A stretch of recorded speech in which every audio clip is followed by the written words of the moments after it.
En dan het aantal moorden blijft dalen op Curaçao. Dat is positief nieuws en dat werd naar voren gebracht door de hoofdinspecteur Raymond Ellis. Hij zei dat in de overheidspodcast Kibok en Men. Volgens Ellis bereikte de situatie in 2017 een hoogtepunt met 27 moorden in 1 jaar.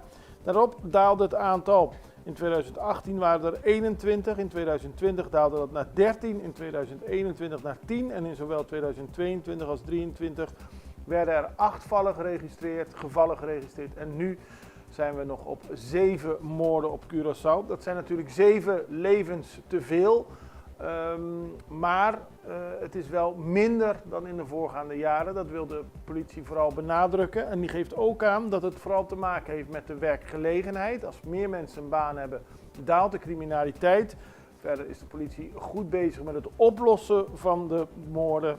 En, zegt de andere hoofdinspecteur, Jules Hilario, in dezelfde podcast, dat de rivaliteit tussen gangs is afgenomen en dat leidt tot minder bende-gerelateerde moorden.